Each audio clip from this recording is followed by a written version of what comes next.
Habits of highly effective people, जो पुस्तक आपने शायद पढ़ा होगा, स्टीफन कॉवी जो सबसे बड़े माने जाने वाले मैनेजमेंट गुरु थे, उन्होंने ये पुस्तक लिखा है। Considered to be the most famous management book ever written. New York Times के बेस्ट सेलर में 60 हफ्ते तक ये टॉप पे थी, और आज शायद 90% बी स्कूल्स में, जहां MBA की डिग्रीज मिलती हैं यूरोप अमेरिका के साथ, सब स्कूल्स में ये पुस्तक पढ़ाई जाती है।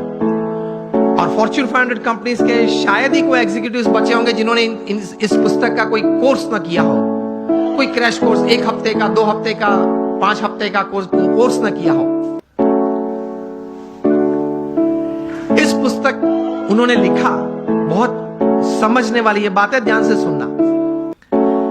उन्होंने अपने जीवन में ये पुस्तक लिखने से पहले 3000 सक्सेसफुल लोगों का संपर्क किया, जो सिर्फ धन कमाने में या व्यवसाय बढ़ाने में सफल नहीं, बड़े व्यवसाय के साथ जीवन के सभी रोल में सफल थे। हस्बैंड या वाइफ, ब्रदर या सिस्टर, नेबर या रिलेटिव, फ्रेंड, डॉटर या सन, सभी जो रोल हमें जीवन में सभी को करना है, वो सभी रोल में ये लोग सफलता उन्होंने पाई थी। ऐसे 3000 से ज्यादा लोग को वे मिले, और मिलने के बाद शांति से 3 साल तक सोच मतलब विचार किए, और फिर ये पुस्तक लिखिए, the 7 habits of highly effective people, मतलब अति असरकारक व्यक्तित्व धराने वाले व्यक्तियों के जीवन में ये 7 आदतें मैंने कॉमन देखी। मैं सभी का वर्णन नहीं करना चाहूंगा, लेकिन सिर्फ आपको नाम देता हूं। प्रथम आदत थी प्रोएक्टिव, जो सफलता के लिए बहुत जरूरी है। हम लोग एक्टिव तो हैं, प्रोएक्टिविटी मतलब प्रतिकूल परिस्थिति में सानुकूल प्रतिभाव। प्रतिकूल परिस्थिति में सानुकूल प्रतिभाव। आपके घर में आपके मन के मुताबिक बात नहीं बनी, फिर भी आप सबको साथ देना चाहते हो। आप जो ट्रस्ट में हो, जो संस्था में हो, जिसमें आपका प्रोजेक्ट, आपका विचार अच्छे थे, लेकिन सर्वानुमत से वो स्वीकार नहीं किया गया और किसी और का विचार स्वीकार किया गया, फिर भी आप इतने उत्साह से उस प्रोजेक्ट में अपने आप को वो सेवा में जोड़ सकते हो। ये बोलते हैं प्रतिकूल परिस्थिति में सानुकूल प्रतिभाव। आपका किसी ने अपमान किया, फिर उस वक्त आप स्थिर रह सकते हो। ये सफलता के लिए बहुत जरूरी है। कोई बड़ी आपत्ति आपके जीवन में आ गई, a setback, a failure is part of life, लेकिन उस वक्त आप स्थिर रहे। आपने जो विचार या उस वक्त जो एक्शंस बताए, वो नीति नियम के अनुसार थे या गैर रीति में आप चले गए। प्रतिकूल परिस्थिति में सानुकूल प्रतिभाव।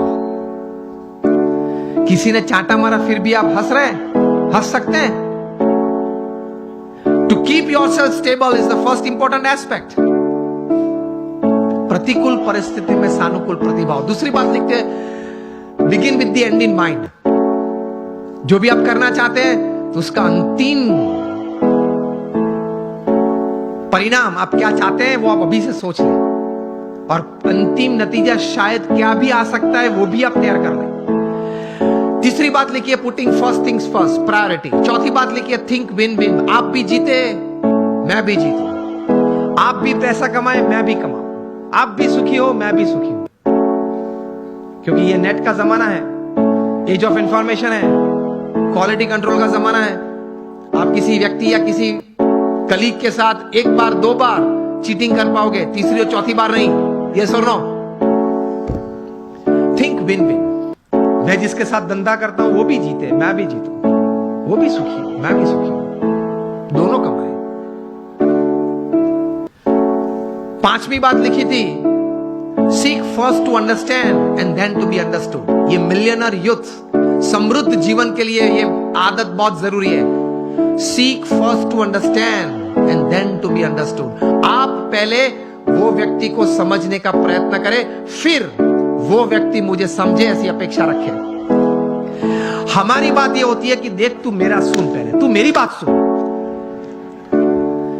ये स्टीफन कॉवी लिखते हैं, ये 3000 सक्सेसफुल पीपल के जीवन में ये आदत थी, पहले वे सामने वाले व्यक्ति को शांति से सुनते थे। भी हम सुनते हैं तो उसके पीछे हमारा विचार ये रहता है कि इसको उत्तर क्या दूं। उत्तर देने के लिए मत सुनना। स्टीफन कॉवी लिखते हैं एम्फैटिक लिसनिंग, समझने के लिए सुनना।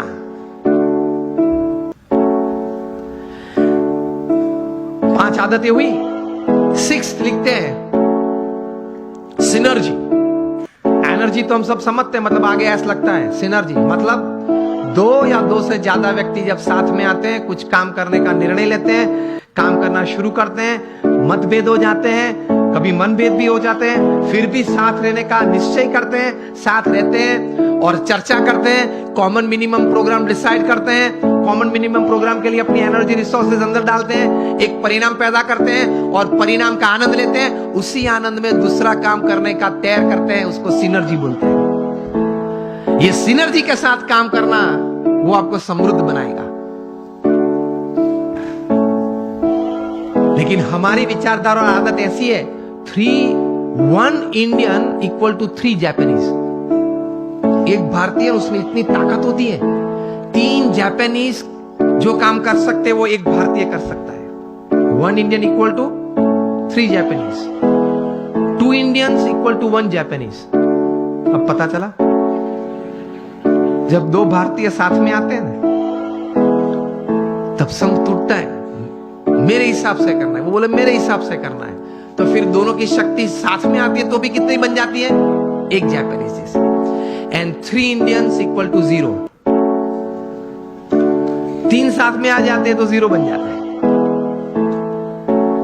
मुझे तो अभी कहा गया कि सब यहां जो आपकी टीम है जीतो की और ये ऑर्गेनाइजेशन के, सब कई बार बात करते थे, सब जब पीछे बैठे, बहुत सम से बहुत अच्छी टीम बनी है और बहुत अच्छा कार्य कर रहे हैं। बोल रहे थे कि सब यहाँ देने आए हैं, निस्वार्थ भाव से सेवा करने आए हैं। तो ये एक भावना है तो ही इतना बड़ा काम होता है, वरना कैसे होता है। और 7th हैबिट लिखते हैं शार्पन योर सॉ। मतलब आपको अगर if you want to cut a tree by a saw तो you have to sharpen it. तो your saw, your physical saw, you have to keep exercises, mental saw, you have to keep good reading and thinking good. Your emotional saw, that is you have to have the right type of feelings, and your spiritual saw. इसमें Stephen Covey लिखते हैं कि connect with your creator through prayers every day. आप अपने सर्जनहार के साथ संबंध नित्य रखना प्रार्थना के रूप से। ये 3000 सफल व्यक्ति के जीवन में उन्होंने भगवान के प्रति श्रद्धा दृढ़ देखी। ये सफलता का बहुत बड़ा कारण है, क्योंकि जीवन में ऐसे प्रसंग बनेंगे जब आपके मोबाइल में 500 नंबर होंगे, किसको फोन करूं वो प्रश्न आ जाएगा।